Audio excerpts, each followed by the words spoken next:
Bonjour à tous, c'est la semaine de la grippe. C'est génial, on est début janvier, j'adore. Avec la grippe, on s'était pas vu depuis 1998. Du coup, c'est fort là, c'est très fort, très très fort. Émotionnellement, il y a quelque chose là. C'est bien, c'est bien. Alors, grippe ou pas grippe, on va quand même parler kite. On va parler beach start ou comment réussir à faire son départ sans mettre les fesses dans l'eau comme une grosse daube. C'est pas mal comme programme ça.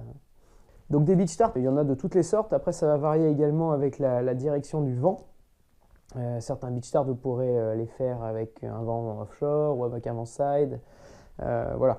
Donc là, aujourd'hui, on va en regarder deux. On va regarder déjà le principe même de ne pas mettre les fesses dans l'eau avec la planche qui est déjà posée dans l'eau et puis vous qui sautez sur la planche. Et puis le deuxième beach start que l'on va voir, c'est un beach start un petit peu plus technique où on va essayer de jeter notre planche et sauter dessus dans la foulée. Pour ce premier beach start, on va regarder principalement les erreurs qui sont commises.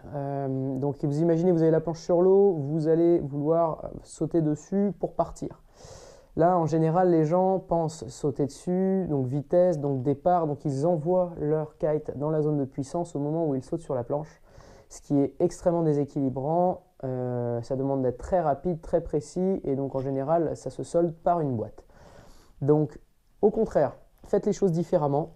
On sait que quand notre aile monte vers le haut, elle a tendance à nous porter, à nous donner de la portance. Donc, utilisez cette traction vers le haut pour vous aider. Donc ce que vous faites, votre planche, elle est sur l'eau, orientée dans la bonne direction pour partir, ça c'est mieux. Vous allez lever votre aile et au fur et à mesure que votre aile monte, elle va vous porter. C'est à ce moment-là que vous allez mettre les pieds sur la planche et ensuite, dès que vous sentez que vous allez avoir un petit moment de latence et que vous allez couler, tout de suite vous renvoyez votre aile en zone de puissance et vous êtes déjà sur votre planche et donc tout ce que vous avez à faire, c'est à vous laisser glisser. Donc à l'inverse d'un water start classique, au lieu d'envoyer l'aile en zone de puissance, vous allez la monter. Ça va vous porter. Et ensuite, vous allez envoyer votre kite en zone de puissance. Au niveau des pieds, vous pouvez... Moi, j'aime bien mettre le pied avant en premier. En général, c'est quand même un petit peu mieux. Après, là, c'est pareil. Chacun fait sa petite cuisine. Vous essayez de trouver ce qui est confortable pour vous. Peut-être que d'un côté, ce sera tel pied et de l'autre, un autre.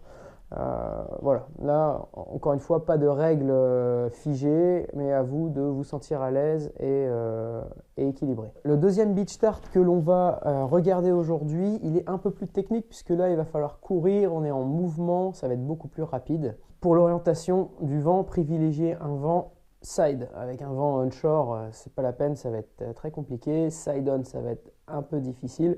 Un vent side, ça va être ce qui sera le mieux adapté pour ce genre de beach start. Dans ce deuxième beach start, toute la difficulté, ça va être d'être au bon timing entre votre aile, votre board et vous-même. Donc l'idée, c'est de courir vers le haut, de jeter la planche et de sauter dessus, un peu comme sur un skimboard, pour ensuite partir. Donc vous décidez de partir vers la gauche, votre aile est autour d'une heure, donc légèrement à droite, et vous allez l'envoyer un petit peu vers la gauche. Pendant ce temps-là, vous commencez à courir vers la gauche.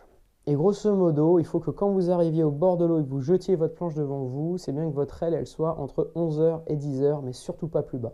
Et donc à ce moment-là, vous sautez sur votre planche, vous ne mettez pas les pieds dans les footstraps, vous essayez de faire en sorte d'avoir le pied avant, derrière le footstrap avant, le pied arrière, derrière le footstrap arrière. Et dès que vous êtes sur la planche, en fait, vous envoyez l'aile un peu plus fort dans la zone de puissance. Donc c'est pour ça que c'est important que votre aile ne soit pas trop basse au moment où vous sautez sur votre planche pour avoir encore un petit peu de marge de manœuvre du côté gauche. Donc ça va vous demander un petit peu de travail. Une fois que c'est fait, essayez de vous stabiliser, de prendre une petite vitesse de croisière et c'est ensuite que vous allez chausser vos pieds à l'intérieur des footstraps. Des beach starts, comme je vous le disais, il y en a quand même pas mal. Donc là, ça en fait déjà deux, ça fait pas mal de boulot. Dans une prochaine vidéo, on va voir deux autres beach starts avec un qui consistera à sauter depuis le sable avec la planche dans les pieds et l'autre à sauter depuis le sable avec la planche dans les mains. Sur ce, je vous souhaite bonne chance pour ce qu'on a vu aujourd'hui. Je vous souhaite une joyeuse semaine de la grippe, elle est fantastique. Et je vous dis à bientôt, que ce soit sur le groupe Facebook, le site internet ou la chaîne YouTube. À bientôt!